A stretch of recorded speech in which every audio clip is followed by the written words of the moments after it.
आज आपण cumulative distributive function बघणार आहोत, म्हणजे CDS. तर त्याआधी बघा, आपण आधीच्या लेक्चरमध्ये जे जे पॉईंट बघितले ते आपण जस्ट त्याचं रिव्हिजन बघूयात. तर आपण आधीच्या लेक्चरमध्ये कोणते कोणते पॉईंट बघितले, तर रॅन्डम एक्सपेरिमेंट कशाला म्हणतात ते बघितलं, रॅन्डम व्हेरिएबल्स मिनिंग बघितलेलं आहे. त्यानंतर types of random variable. There are 2 types of random variable. First type is discrete random variable and second type is continuous random variable. ह्या दोन्ही टाइपचे डेफिनेशन बघितले आपण, एक्झाम्पल्स बघितले, ओके, अँड मिनिंग सुद्धा बघितलेलं आहे. आणि त्यानंतर आपण प्रोबॅबिलिटी मास फंक्शन हा पण बघितलेला आहे. ओके, सो स्टार्टिंगला रॅन्डम एक्सपेरिमेंट म्हणजे काय, आपण जो कोणताही एक्सपेरिमेंट करतो, for example 2 coins are toss, आपण या ठिकाणी केलेला आहे, हा आहे random experiment. Okay, random experiment केल्यानंतर जो आपल्याला आउटकम मिळतात त्याला म्हणतो आपण सॅम्पल स्पेस. मग हे सगळे पॉसिबल आउटकम्स आहेत. आपण 2 कॉइन टॉस केले, आपल्याला काय मिळणार, त्या ज्या ज्या पॉसिबिलिटी आहेत त्या आपण या ठिकाणी लिहिलेल्या आहेत. का आपल्याला काय मिळेल, तर दोन्ही कॉइनवरती हेड हेड मिळेल, किंवा फर्स्ट हेड सेकंड टेल मिळेल, किंवा फर्स्ट टेल सेकंड हेड मिळेल, किंवा दोन्ही पण टेल मिळतील. ह्या पॉसिबिलिटी आहेत आउटकमच्या, म्हणजे आपल्याला काय मिळणार आहे त्याच्या पॉसिबिलिटी या आहेत. Okay, N of S means number of element in set S. Set S means sample space S is equal to 4. 1, 2, 3 and 4. Okay, मग याच्यावरून आपण काय केलं होतं, इथं या दिलेल्या या रॅन्डम एक्सपेरिमेंटवरती आपण एक रॅन्डम व्हेरिएबल डिफाईन केला आणि त्यानंतर त्याच्यावरती आपण त्याच्यानुसार प्रोबॅबिलिटी मास फंक्शन डिफाईन केलं. Okay, so this is random experiment, this is sample space, this is number of element in sample space. And second random variable काय आहे, तर तो बघा रॅन्डम व्हेरिएबल या ठिकाणी आहे, तो या ठिकाणी लिहायचं राहिलंय. Random variable r.v means random variable means notation आहे x is equal to number of head. Number of heads हे आहे रॅन्डम व्हेरिएबल. आपल्याला काय करायचं आहे, तर नंबर ऑफ हेड्ससाठी म्हणजे आपल्याला हेड्स काउंट करायचे आहेत. ओके, प्रत्येक आउटकम मध्ये हेड किती आहेत आपल्याला काउंट करायचं, त्यासाठीची आपल्याला प्रोबॅबिलिटी फाइंड करायची आहे. त्यालाच म्हणतो आपण प्रोबॅबिलिटी डिस्ट्रीब्युशन. ओके, प्रत्येकाची प्रोबॅबिलिटी आपण सेपरेट फाइंड केली आहे, त्याला म्हणतात प्रोबॅबिलिटी डिस्ट्रीब्युशन. आता आपण ते फाइंड कसे केलं बघा, तर बघा हेड कुठे, ह्या ठिकाणी बघा हेड कुठे, आपल्याला नंबर ऑफ हेड काउंट करायचे आहे. तर बघा पहिल्या एलिमेंटमध्ये नंबर ऑफ हेड किती आहेत, तर 2 आहेत. सेकंड एलिमेंटमध्ये नंबर ऑफ हेड किती आहे, तर 1 आहे. Third element number of head किती आहे, तर 1. And last number of head किती आहे, 0. ओके, मग तेच आपण इथे या ठिकाणी नोट डाऊन केलेलं आहे. तर बघा रॅन्डम व्हेरिएबल एक्स काय आहे, 0, 1, 2. 1 म्हणजे 2 वेळा 1 आहे, त्यातला आपण एकच 1 लिहिणार, डबल त्याची सेपरेट प्रोबॅबिलिटी फाइंड करणार नाही. त्या एका हेडसाठी आपण दोघांची मिळून एकच प्रोबॅबिलिटी फाइंड करणार आहोत, त्यामुळे त्यासाठी आपण एकच कॉलम तयार केलेला आहे. त्यानंतर 2 हेड. ओके, मग नंबर ऑफ हेड्स आपल्याला हे मिळाले प्रत्येक ठिकाणी. आता प्रत्येक एलिमेंटसाठी आपण प्रोबॅबिलिटी फाइंड करतोय, म्हणजेच 0 हेड असताना त्यासाठी प्रोबॅबिलिटी किती मिळणार आहे, त्याला म्हणतो आपण PI. नोटेशन त्याचं PI आहे, PI. ओके, सो 0 साठीची प्रोबॅबिलिटी किती असणार आहे, तर बघा 0 कुठे मिळते, या ठिकाणी या एलिमेंटमध्ये हेड आहे का, तर नाहीये. ठीक आहे, म्हणजेच पण या ठिकाणी एलिमेंट आहेत, एलिमेंट किती आहे, तर 1 आहे, म्हणजे प्रोबॅबिलिटी काय येणार, तर फॉर एक्झाम्पल बघा प्रोबॅबिलिटी ऑफ, आपण त्याला ए नोटेशन मानूया, म्हणजे P ऑफ ए काय मिळेल आपल्याला, तर N of a upon N of S. हा आहे फॉर्म्युला प्रोबॅबिलिटीचा. N of a means event, या इव्हेंटसाठीची प्रोबॅबिलिटी किती आहे, इव्हेंटसाठी आपल्याला किती मिळणार आहे, तर बघा आता या ए मध्ये, म्हणजे हा सपोज ए सेट असेल तर ए सेट मध्ये हेड आहे का, तर नाहीये, बरोबर आहे. पण एलिमेंट किती आहे, ते एलिमेंट 1 आहे. हेड नसले element, number of element in set ए ते 1 आहेत. Okay, N of S me number of element in sample space किती आहेत, 4, म्हणजे 1/4 आली प्रोबॅबिलिटी या एकासाठी. ओके, म्हणजे ज्यावेळेला हेड नाही एकही प्रेझेंट त्यावेळेला प्रोबॅबिलिटी मिळणार आपल्याला 1/4. ओके, अँड 1 एका हेडसाठी आपल्याला प्रोबॅबिलिटी किती मिळते, तर बघा आपण सपोज त्याला बी मानूया, म्हणजे आपल्याला P ऑफ बी आता फाइंड करायचा आहे. ओके, फॉर्म्युला असणार आहे N of B upon N of S. ज्या ठिकाणी एक हेड आहे तो आहे आपला बी सेट, म्हणजे या ठिकाणी बघा दोन्हीमध्ये एकच हेड आहेत, बरोबर. म्हणजेच 2 एलिमेंटमध्ये एक हेड आहेत, म्हणजे नंबर ऑफ एलिमेंट किती असणार बी मध्ये, बी या सेटमध्ये तर 2 असणार आहेत. ओके, N ऑफ एस तो आपला 4 आहे, 2/4 आपल्याला मिळेल 1/2. म्हणजेच आपल्याला बी सेटसाठी प्रॉबिलिटी मिळाली 1/2. म्हणजे नंबर ऑफ हेड ज्यावेळेला 1 आहे त्यावेळेला प्रॉबिलिटी मिळाली 1/2. ओके. आता नंबर ऑफ हेड 2 असताना नंबर ऑफ हेड 2 कुठे आहेत ते एकाच ठिकाणी आहेत, तर त्याला आपण फॉर एक्झाम्पल सी सेट मानूयात. तो सी असेल. Formula N of C upon N of S N R is equal to N of C. C सेटमध्ये 1-2 हेड आहेत. ओके. पण एलिमेंट किती आहेत, तो एकच एलिमेंट आहे हेडसाठीचा. बरोबर. मग त्या ठिकाणी एन ऑफ एस सी किती आला 1 आणि एन ऑफ एस आहे आपला ऑलरेडी 4. म्हणजेच या सी सेटसाठी प्रॉबिलिटी आपल्याला मिळाली 1/2. म्हणजे 2 हेड असताना प्रॉबिलिटी आली 1/4. ठीक आहे. म्हणजे हे झालं प्रॉबिलिटी डिस्ट्रीब्युशन. आता हेच प्रॉबिलिटी मास डिस्ट्रीब्युशन आहे का ते बघूया. म्हणजे प्रॉबिलिटी मास फंक्शन डिस्ट्रीब्युशन नाही, प्रोबॅबिलिटी मास फंक्शन येते ते बघूया आपण आहे का ते प्रॉबिलिटी मास फंक्शन. ते कसं ओळखायचं, तर स्टार्टिंगला प्रॉबिलिटी डिस्ट्रीब्युशनचं टेबल ड्रॉ करायचा. प्रत्येक एलिमेंटसाठी प्रॉबिलिटी फाइंड आउट करायची सेपरेट सेपरेट. ती प्रॉबिलिटी फाइंड केल्यानंतर जो आपला पी आय आलेला आहे, तर पीएमएफचा फॉर्म्युला काय आहे, तर जो पी आहे प्रॉबिलिटी प्रत्येक एलिमेंटची आलेली आहे, तर त्या प्रॉबिलिटी सम म्हणजे पी ऑफ एक्स जो आहे तो आपला काय आला पाहिजे, तर त्याची समेशन ही 1 आली पाहिजे. म्हणजेच for example summation of P I from 1. आता आपला आय काय आहे, सॉरी 1 नाही, 0 पासून 2 पर्यंत आहे. बरोबर आहे. म्हणजे आय फ्रॉम 0 to 2 असणार आहे. बरोबर. मग आता हा पुट करूया आय आपण या ठिकाणी. म्हणजेच P of 0 plus P1 plus P2. Okay. And P of 0 means 0 साठी प्रॉबिलिटी किती आली आपली 1/4 आली. So 1/4 means P of 1 1/2, P of 2 1/4. या तिघांचे ऍडिशन 1 येते की हे बघायचं. जर 1 आली तरच हे पीएमएफ होणार आहे. ओके. सो 1/4 प्लस 1/4 आपल्याला किती मिळेल, तर 2/4 मिळेल. Plus 1/2 2/4 1/2 plus 1/2 means 2/2. This is equal to 1. म्हणजेच या तिघांची सम ही आपल्याला काय मिळाली, तर 1 मिळाली आहे. ठीक आहे. मग ज्या वेळेला समेशन ही 1 येते प्रॉबिलिटीची, त्यावेळेला आपण त्या प्रॉबिलिटी डिस्ट्रीब्युशनला म्हणतो प्रॉबिलिटी मास फंक्शन. ठीक आहे. आता तुम्हाला हे झालेलं आहे ऑलरेडी, मी आधीच्या लेक्चरमध्ये हे पूर्ण एक्सप्लेन केलेलं आहे, पण जस्ट आज रिव्हिजन ही आतापर्यंत घेतली. कारण पीएमएफ समजल्याशिवाय तुम्हाला सीडीएफ काढता येणार नाही. सीडीएफ पीएमएफ काढल्यानंतर मग सीडीएफ काढायचं आहे. ठीक आहे. मग तुम्हाला पीएमएफ समजला असेलच. सो आता आपण सीडीएफ जो आहे तो फाइंड आउट करूया. CDF means cumulative distribution function. मग तेच मी या ठिकाणी याच्या समोरच आपण ते फाइंड आउट करूया. Cumulative distribution function C D small C small D and small F ह्या शॉर्ट फॉर्म आहे. तुम्हाला एक्झाम मध्ये सुद्धा सीडीएफ फाइंड सीडीएफ असंच एक्झाम्पल मध्ये क्वेश्चन असतो. पूर्ण लॉंग फॉर्म नसतो, कधी कधी असेल, पण ठराविक एक्झाम्पल मध्ये सीडीएफ हेच नोटेशन यूज केलेलं आहे. आणि प्रॉबिलिटी मास फंक्शनसाठी पीएमएफ. ठीक आहे.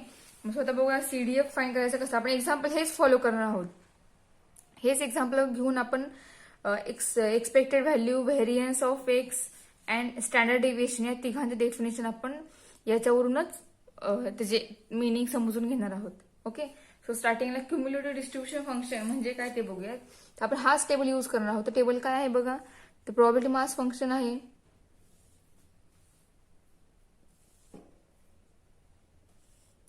Random variable and probability. Random variable काय आहे, तर 0 1 2 अँड प्रॉबिलिटी 0 साठी 1/4, 1 साठी 1/2 अँड 2 साठी 1/4. ठीक आहे. आता आपल्याला फाइंड करायचं आहे सीडीएफ. सीडीएफ फाइंड कसा करायचा, तर बघा सीडीएफ. सीडीएफ फाइंड करताना आपल्याला समेशन करायचे. आपण कोणाचं समेशन करायचे आहे, तर बघा हा फर्स्ट टर्म साठी जी प्रॉबिलिटी आलेली आहे पहिल्या नंबर ऑफ हेड साठीची, 0 साठीची प्रॉबिलिटी आपल्याला काय मिळाली, 1/4 मिळाली आहे. बरोबर. तर तो 1/4 तो ऍज इट इज आहे असा लिहायचा. जो पहिला नंबर असेल, पहिली जी प्रॉबिलिटी असेल ती आहे अशी लिहायची. त्यानंतर ती प्रॉबिलिटी आणि इथल्या 1 साठी आलेली सॉरी जो सीडीएफ मध्ये आपण नंबर लिहिला आहे प्रॉबिलिटी मधून तो नंबर आणि प्रॉबिलिटी जी आहे 1 साठी सेकंड नंबरसाठी आलेली ती, त्या दोघांची ऍडिशन करायची. म्हणजेच 1/4 प्लस 1/2 आपल्याला करावं लागेल. किती येणार आहे बघा, तर ह्याची ऍडिशन पूर्ण येईल 3/4. ठीक आहे, म्हणजेच या दोघांची समेशन आली 3/4. ठीक आहे. सिमिलरली याची आणि याची ऍडिशन करायची. बघा क्रॉस ऍडिशन आहे, पूर्ण क्रॉस ऍडिशन आहे. हा नंबर ऍज इट इज लिहिणार. पहिला नंबर जो असेल, पहिली प्रॉबिलिटी जी असेल ती आहे अशी येणार. त्यानंतर ती प्रॉबिलिटी आणि जो सेकंड नंबरसाठी आलेली प्रॉबिलिटी, दोघांची ऍडिशन होणार. ऍडिशन करून जी येईल, जे आन्सर येईल तो त्याला सेकंड सीडीएफ 3/4. त्या 3/4 त्यामध्ये ऍड करायचं. थर्ड नंबरसाठी आलेली प्रॉबिलिटी त्यामध्ये ती ऍड करायची. मग 3/4 प्लस 1/4 यांची ऍडिशन येणार. बघा 3/4 प्लस 1/4 याची ऍडिशन किती येईल बघा, तर बेस सेम आहे. So 3 + 1/4 equal 3 + 1 4/4. Answer is 1. म्हणजेच या दोघांची ऍडिशन आली 1. म्हणजेच बघा ज्या वेळेला आपण ऍडिशन करतो त्यावेळेला लास्ट नंबर जो आहे, लास्ट नंबरसाठी आलेली प्रॉबिलिटी ती आणि आपला सीडीएफ जो आला आहे तो त्याच्या अलीकडच्या नंबरचा, त्या दोघांची ऍडिशन ही 1 आली तरच ते जे फंक्शन आहे ते होणार आहे सीडीएफ होणार आहे.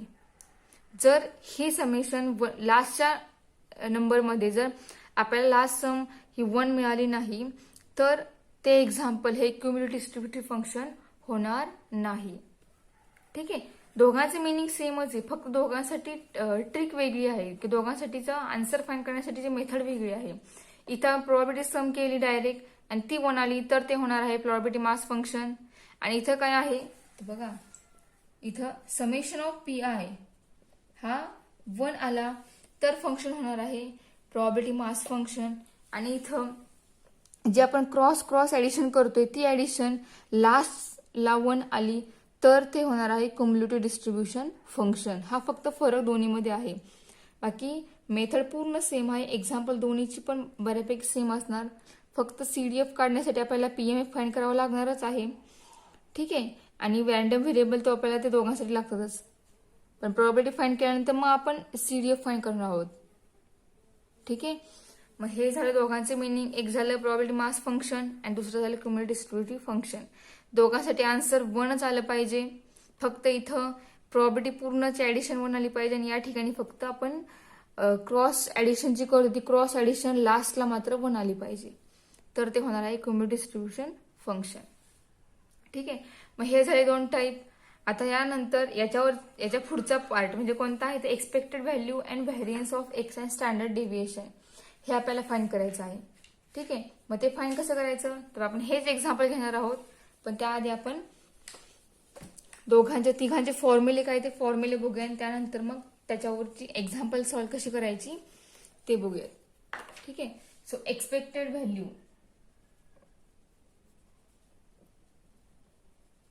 याचं नोटेशन आहे कॅपिटल ई ऑफ एक्स म्हणजे एक्सपेक्टेड व्हॅल्यू. आता बघा आपला सॅम्पल स्पेस काय आहे, तर सॅम्पल स्पेस आहे एच सेम एक्झाम्पल आहे त्यामुळे मी परत लिहिलं नाहीये.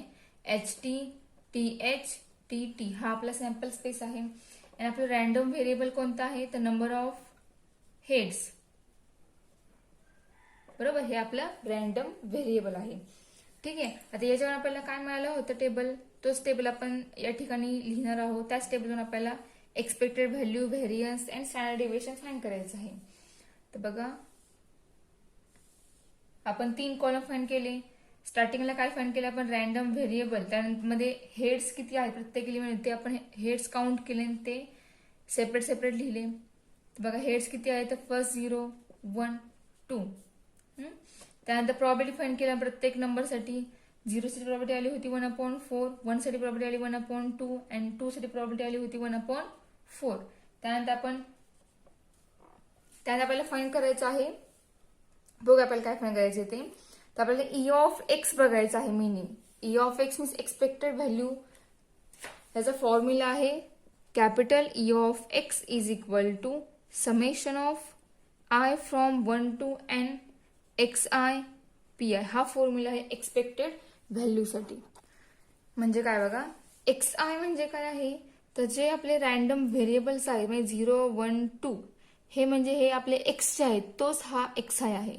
PI means what, PI means प्रत्येक नंबरसाठी आलेली प्रॉबिलिटी जी आहे त्याला म्हणतो आपण पीआय. ओके, मग this is P1, this is P2, this is P3, this is x1, x2, x3. तेच फक्त आपण इथं आय, त्याला फक्त आय हे notation I from 1 to n. आता आपण या एक्झाम्पलसाठी फाइंड आउट करूयात. So expected value is equal to summation of I from, आता या ठिकाणी आयची व्हॅल्यू किती असणार आहे, 0 पासून 2 पर्यंत असणार आहे, म्हणजे 0 to 2. Okay, xi pi.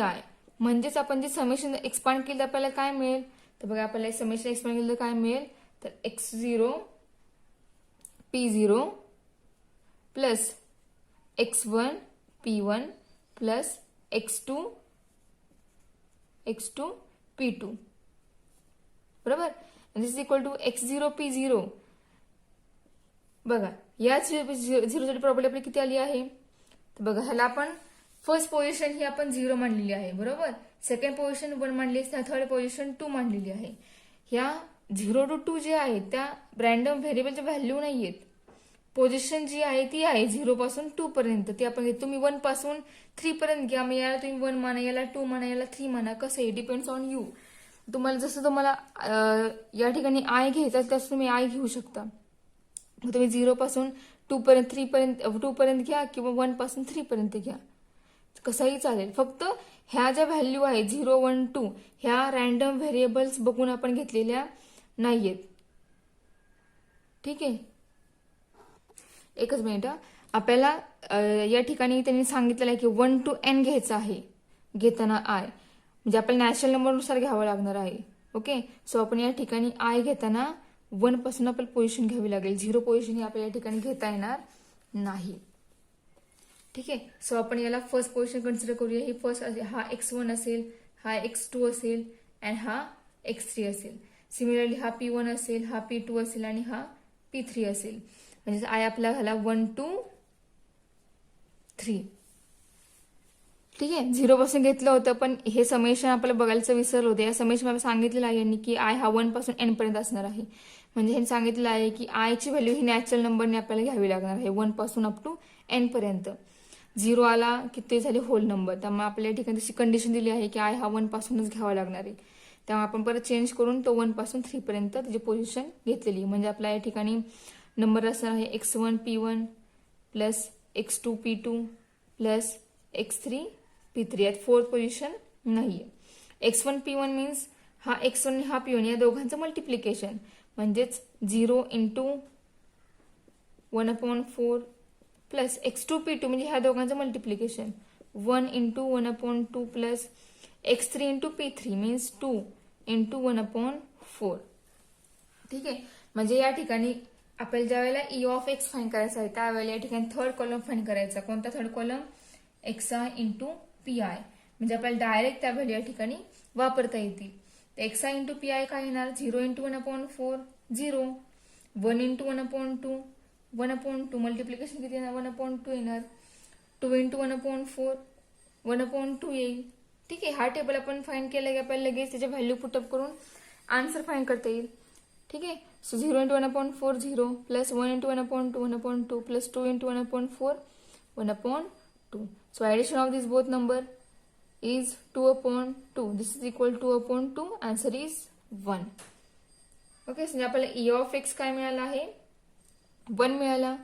तुम्हाला ई ऑफ एक्स समजला असेल. फक्त आपण आधी चुकून 0 पासून घेतलेले पण ते करेक्शन लक्षात घ्या. आपल्याला आय हा 1 पासून 3 पर्यंत 1 पासून n पर्यंत घ्यायचा आहे. मग तुमचं जसं टेबल असेल त्यानुसार तुमचा इथला आय 1 पासून अप टू n पर्यंत रन होणार. डिपेंड्स राहणार आहे तो टेबलवरती. Okay, so E of x तुम्हाला समजला असेल. आता ई ऑफ एक्स झालेला आहे तर आपण व्हेरियन्स ऑफ एक्स फाइंड करूया. व्हेरियन्स ऑफ एक्स म्हणजेच VAR ऑफ एक्स हे आहे notation variance of x. And formula of variance of X is sigma square. याला सिग्मा म्हणायचा. ठीक आहे, उलटा 6 आपण असे ड्रॉ करतो बरोबर, मग तेच फक्त असे ड्रॉ करायचे आणि त्याला म्हणतो आपण सिग्मा. हे तुम्ही असं ड्रॉ करू नका. हे जे ह्याला आपण सिग्मा म्हणणार नाही, थोडीशी रेषी आडवी आली पाहिजे. मग ती या फॉर्ममध्ये असेल तरी चालेल, या फॉर्ममध्ये असेल तरी चालेल. ठीक आहे, पण पूर्ण असा जो आहे तो त्याला आपण सिग्मा कन्सिडर करणार नाही. थोडी रायटिंग मधली मिस्टेक तेवढी फक्त लक्षात घ्या. सिग्मा कसा ड्रॉ करायचा ते. मग हा झाला सिग्मा स्क्वेअर. ठीक आहे, मग सिग्मा स्क्वेअर म्हणजे फॉर्म्युला कोणता असतो तर बघा, formula is E of X minus E of X whole square. E of X square minus E of X whole square हा आहे फॉर्म्युला व्हेरियन्स ऑफ एक्सचा. आता ई ऑफ एक्स स्क्वेअर म्हणजे काय तर बघा, ई ऑफ एक्स स्क्वेअर म्हणजे बघा आपण या ठिकाणी ई ऑफ एक्स हा फॉर्म्युला आपला आहे तो आपण फाइंड केला आपण, बरोबर.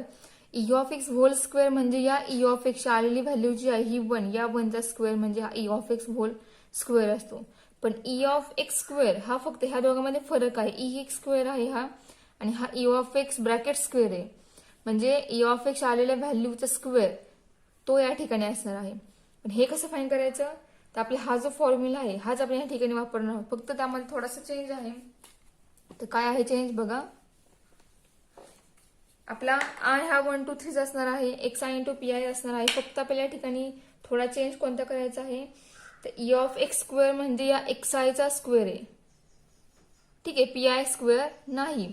म्हणजे या ठिकाणी येईल x1 square p1 plus x2 square p2 plus x3 square p3.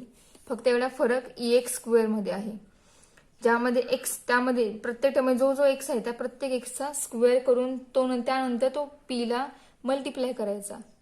ठीक आहे, म्हणजे बघा पहिला number x1 square.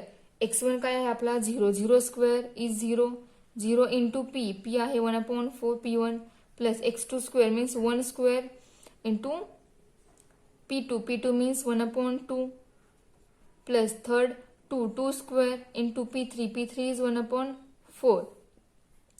So 1/4 into 0, 0, 1 square 1 and 1 into 1/2 is 1/2 plus 2 square 4, 4 into 1/4 answer is 1. So it's equal to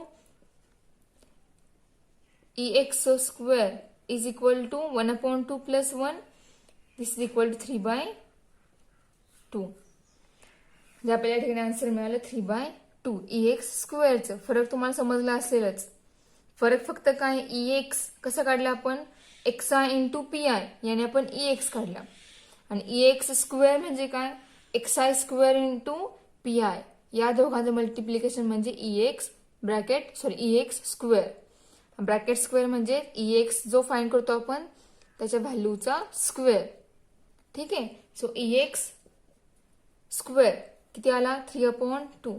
so this is the value of E x square 3/2 minus E of x is 1, so 1 bracket square, and we get answer 3/2 minus 1. This is equal to आपल्याला answer काय मिळेल तर 3 minus 2/2. This is equal to 1/2. म्हणजे variance of x आला 1/2. आता next कोणता आहे standard deviation. एकदा व्हेरियन्स ऑफ एक्स तुम्ही फाइंड केलं की तुम्हाला स्टँडर्ड डेव्हिएशन लगेच फाइंड करता येईल. फक्त जे फॉर्म्युले ते फॉर्म्युले फक्त तुम्हाला पाठ करावे लागतील. ई ऑफ एक्स तुम्हाला ह्याचा फॉर्म्युला समजला की तुम्ही व्हेरियन्स ऑफ एक्स तुम्हाला लगेच जमेल. ओके, फक्त फॉर्म्युले लक्षात ठेवा, फॉर्म्युले पाठ करा, मग तुम्हाला एक्झाम्पल या चॅप्टरवर मध्ये जे एक्झाम्पल आहेत ते तुम्हाला लगेच सुटतील. थर्ड आहे standard deviation. Standard deviation means notation S.D. This is equal to formula is sigma. The formula of variance of x is sigma square and formula of standard deviation is only sigma. This is equal to only sigma म्हणजे बघा sigma square आहे, बरोबर, आणि हा आहे sigma. Sigma square इकडचा म्हणजे हा व्हेरियन्स ऑफ एक्स या ब्रॅकेट रूट मध्ये असणार आहे. म्हणजे आपण हेच असं लिहूया सिग्मा स्क्वेअर, आणि ज्या ठिकाणी आपल्याला सिग्मा स्क्वेअर हवा असेल आपण काय करणार तर तो सिग्मा स्क्वेअर करून त्याला रूट घालणार. म्हणजे हा स्क्वेअर आणि हे रूट कॅन्सल होऊन आपल्याला परत सिग्मा मिळणार आहे. असं का केलं आपण तर आपल्याला या ठिकाणी व्हेरियन्स ऑफ एक्स सिग्मा स्क्वेअरचा मिळायला जो आन्सर आहे ते आपल्याला या ठिकाणी वापरायचा आहे. मग सिग्मा स्क्वेअर आपल्याला यूज करायचा, मला या ठिकाणी सिग्मा स्क्वेअर हवाय. सो आपण तो त्या ठिकाणी तयार केला. तयार कसा केला तर सिग्माला स्क्वेअर केला आणि तो रूट, त्याला रूट टाकलं, म्हणजे हा रूट आणि हा स्क्वेअर ते दोन्ही एकमेकांना कॅन्सल होत आहेत. ठीक आहे. This is equal to root sigma square, this is equal to root sigma square value is 1/2. So root 1/2. This is equal to root of 1 upon root of 2. Root of 1 is 1. Therefore our answer is 1 upon root 2. हे आपलं standard deviation झालेलं आहे. ठीक आहे. म्हणजे आपण एकच example probability mass function मध्ये तेच एक्झाम्पल आपण सॉल्व्ह केलं. त्यामध्ये आपण पीएमएफ काढला. त्याच एक्झाम्पलचा आपण त्यानंतर सीडीएफ काढला आणि त्याच एक्झाम्पलचा नंतर आपण एक्सपेक्टेड व्हॅल्यू काढली, variance of x find out केला, स्टँडर्ड डेव्हिएशन फाइंड केलं. ठीक आहे. मग तुम्हाला समजलं असेल, पण आपण अजून ह्याच्यावर डिपेंड एक्झाम्पल घेणार आहोत. तुम्हाला अजून चांगल्या प्रकारे हे सगळे पॉईंट समजतील.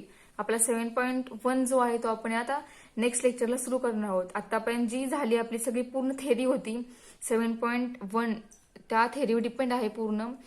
त्यामुळे तुम्हाला आतापर्यंत थेरी चांगली समजून घ्या. हे जे फॉर्म्युला आहे, हा फॉर्म्युला